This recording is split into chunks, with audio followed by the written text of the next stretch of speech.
ਇਹ ਸਨ जनाब राजा जहांगीर कमर साहब जनरल सैकटरी पंजाब लोक लहर ਜਿਹੜੇ ਇਸਤਕਬਾਲੀਆ पेश कर रहे सन। ਹੁਣ मैं जनाब रजोई करांगा कसवर भट्ट साहब की हयाती के हवाले नाल उन्हां दे नाल गुजारे हुए वेले के हवाले नाल पंजाब लोक लहर दे विच एक अरसा दराज तो साडे नाल ने साडे साथी ने, जिवें कि राजा जहांगीर कमर जी सीनियर ने साडे तो, फिर साडी एज के लोग आ गए। उस तो बाद भी ये सिलसिला जारी रहा और हमेशा जारी रहेगा।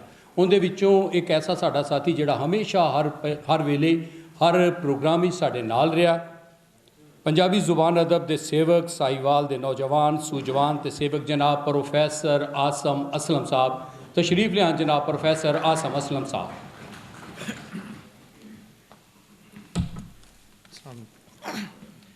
अस्सलाम वालेकुम जी, बिस्मिल्लाहिर्रहमानिर्रहीम। मैं अज आने वाले सारे रलतियां मित्रां जी आयां नूं आखना लोक लहर वल्लों साडा कसवर भट्ट साहब नाल सफ़र कई सालां ते है ते कसवर भट्ट साहब साहिवाल दी समाजी अदबी ते सियासी तारीख का एक ऐसा बाब है जिस तो बगैर ये तारीख कदे पूरी नहीं हो सकती। तुसीं सारे उन्हां दी शख्सियत तो वाकफ हो कि किस तरह उन्होंने अपने आप नूं पंजाबी लहर नाल जोड़िया, किस तरह अपना हक सियाणिया ते किस तरह उस हक नूं गांह पहुँचाउण वास्ते दीवे नाल दीवा बालिया। तो हुण मैं दसदा चलां कि इतने कि दीवे बल चुके ने कि भट्ट साहब के टुर जाण तो बाद भी ये दीवे नाल दीवे बलन का जिहड़ा सिलसिला है इंशाअल्लाह चलदा रहूसी। ते लहर दे नाल लहर का जिहड़ा बुनियादी मकसद वो ये है कि जिहड़ा सूफी बाबियां ने आवाम तिकर लुकाई तिकर अपना एक पैगाम सूफी विजडम पहुँचाना सी, पढ़ाना सी।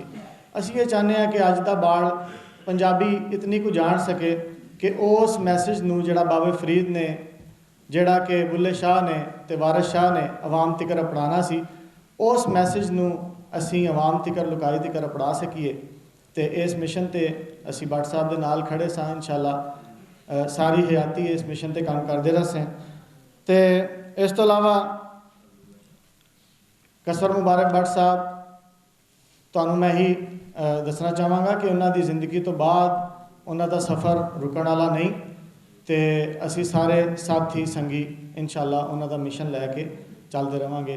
तुहाडे तो दुआवां दी उम्मीद है, दरखास्त है। शुक्रिया। बहुत अच्छा।